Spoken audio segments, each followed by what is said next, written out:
په یو کلي کې یو بزرګ د خپلو 2 زامنو سره اوسېدو چې د یو نوم کمال او د بل نوم جمال. کمال ډېر چالاک او جمال ساده او کمعقل و.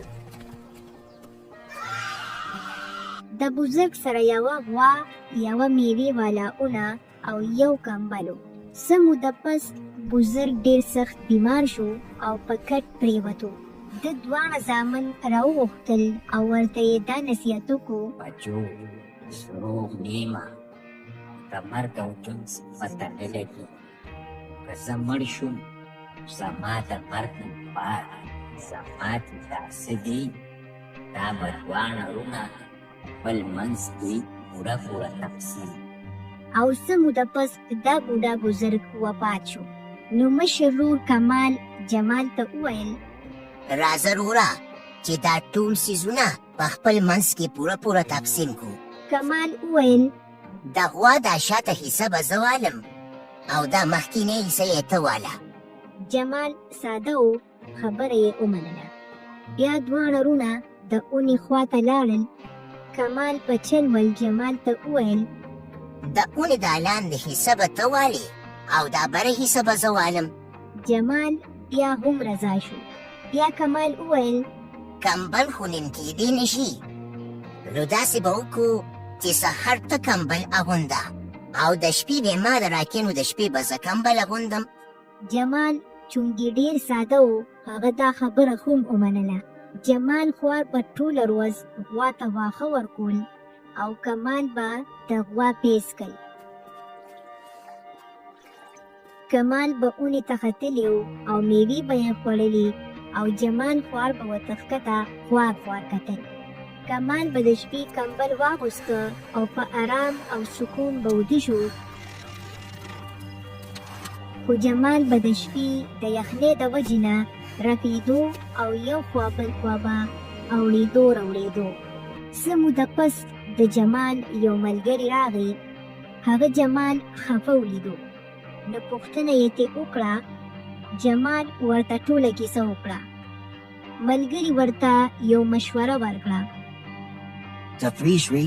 دا کومه خبره چې درته ما وپلټنه، ته هم په دې عمل وکوم دا کار وکړه، دا روبرې پښتو پوځي، ما پیانې بدنه غواړي.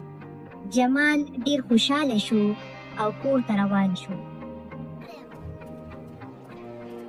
کله چې کور ته ورسېده، کمال د غوا نه تېله شل. جمال یوه ډنډه راواغسته او غوا یې په سر وهل شروع کړل. کمال وارخطا شو او وی ویل: دا څه کوې یار؟ ته ګورې نه چې زه ناست یم د غوا نه پی اخلم او ته رالې غوا دې وهل شروع کړل. جمال وویل: د غوا مخکینۍ حصه زما ده او زه چې څه غواړم نو کولی شم. کمال وارخطا شو او هلته نه لاړو.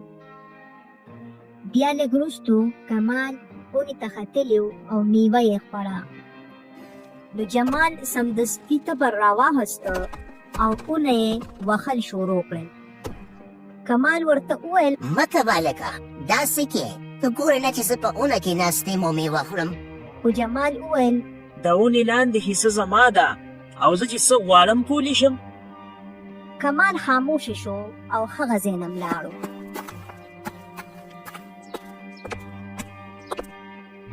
ماښام ته نږدې و چې جمال کمبل لوند کړو.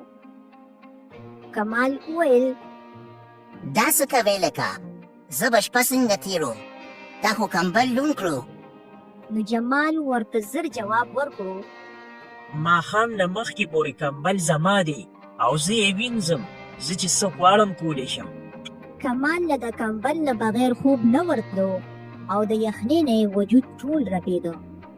کله چې سحر شو نو کمال د جمال نه بخښنه وغوښته او خپله غلطي یې ومنله. هغه وویل: یار د نن نه وروستو به موږ ټول څیزونه یو ځای استعمالو. خو جمال د هغه زړه ډېر زیات نرم و. کمال یې وبخښه او 2 بیا په خوشحالۍ سره اوسېدل.